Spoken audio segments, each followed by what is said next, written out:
道教神话中一共有10位至高之神，他们每一位要么极为强大，要么神秘无比，只有太上老君的信心最多。为了让大家更加了解这些神仙，我查阅了大量资料，详细介绍道教神话中的10位神仙。第10，王母娘娘，她还被称为瑶池金母、西王母，并且她还是古代神话中掌管不死药的女神。但是还有人说，王母娘娘是玉皇大帝的妻子，负责掌管姻缘婚配的。而在道教神话中，西王母居住在昆仑山中，并且她还是女仙的首领，相对于男仙之首东王公，而且还传闻他每年3月初3都会在昆仑山瑶池举行蟠桃盛会，聘请3界10方各路的神仙。第9，清华大帝君，他还被称太乙救苦天尊、清玄九阳上帝，而他与南极长生大帝同为玉皇大帝的左右侍者，并且各宗教中认为业果是最难消除和阻断的，但是他却可以把业果与地狱业力的象征血湖化为莲池，甚至他坐下的9头狮一声吼就可以打开9幽地狱的大门。而他在道教中具有重要的地位，不仅被视为皇家权威的最高神灵，还被尊宠为天帝，统领着天地万物，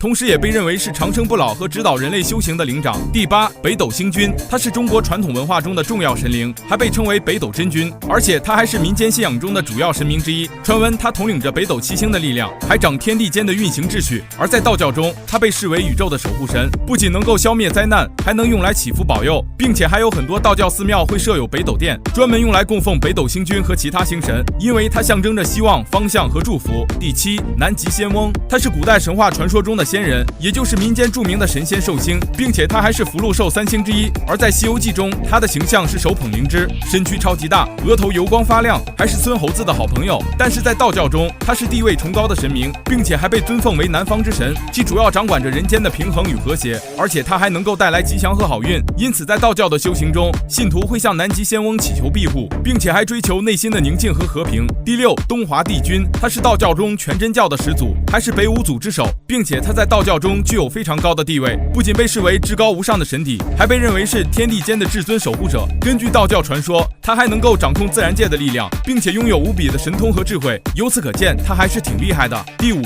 北极仙翁，他是中国神话中天上的长寿神仙，又被称为北极星君，而这是北极9星的总称，分而为9，合而为一，并且还被尊奉为北方之神，其主要掌管着北方的风水和人间的福布，因此很多信徒会通过祭祀和祷告来向他寻求福报和保佑，由此可见他的实力挺强的。第4，灵宝天尊，他的全称为上清灵宝天尊，是道教3清尊神之一。在洪荒之初，灵宝天尊以洪宝之法普度众人，并且本身就拥有强悍的法力。而在那个动荡的洪荒年代，灵宝天尊吸收混沌之力，并且本身不仅掌控着强悍的诛仙剑，还拥有诛灭万神之法。而在封神之战过后，灵宝天尊隐居于3星洞之中修炼，因此在3界中的身份极其神秘。第3，玉皇大帝，他是中国神话中最高的天神，还被誉为天界的至高无上的统治者，而且他还被称为玉皇大帝、皇帝等名字。根据传说，玉皇大帝是宇宙的创造者和掌控者，他统领着天界诸神，还负责掌管天庭的事务，而他通常身穿龙袍，手持仙符，并且还被视为至高的审判者，专门审理人间的善恶行为，甚至决定人们的命运和报应。